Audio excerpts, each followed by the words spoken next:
সিদ্ধান্তৰ লগতে আজি আমি আন এক সিদ্ধান্ত লৈ অহা 6 মে তাৰিখে অসমত 51,397টা চাকৰি ফলাফল নিৰ্ধাৰণৰ আমি দিন নিৰ্ধাৰণ কৰিছোঁ। 6 মে তাৰিখে 51,397টা নিযুক্তিৰ ফলাফল ঘোষণা কৰা হ'ব।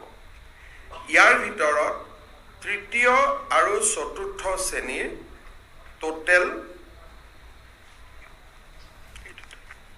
তৃতীয় শ্ৰেণীৰ 11,346টা হ'ব, যাৰ ৰিটেন অৰেল স্কিল সব হৈ গৈছে, যাক আসাম ডাইৰেক্ট ৰিক্ৰুটমেণ্ট বুলি কোৱা হয়।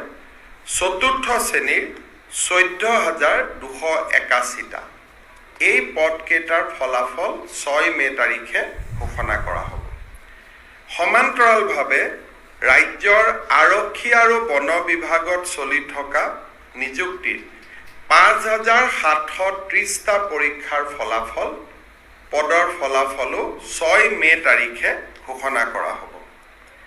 স্বাস্থ্য বিভাগতো চলি থকা বিভিন্ন পৰীক্ষাৰ ফলাফল তৃতীয় চতুৰ্থ লখিমপুৰ মেডিকেল কলেজ আদি সকলো সামগ্ৰী পদৰ ফলাফলো 6 মে তাৰিখে ঘোষণা কৰা হ'ব। শিক্ষা বিভাগত 14,201 ফলাফল আমি 6 মে তাৰিখে ঘোষণা কৰা হ'ব। শিক্ষা বিভাগত 14,241টা পদৰ ফলাফল আমি 6 মে তাৰিখে ঘোষণা কৰিম। এই গোটেইখিনি যোগ কৰিলে 51,397টা পৰীক্ষাৰ ফলাফল আমি 6 মে তাৰিখে ঘোষণা কৰিম।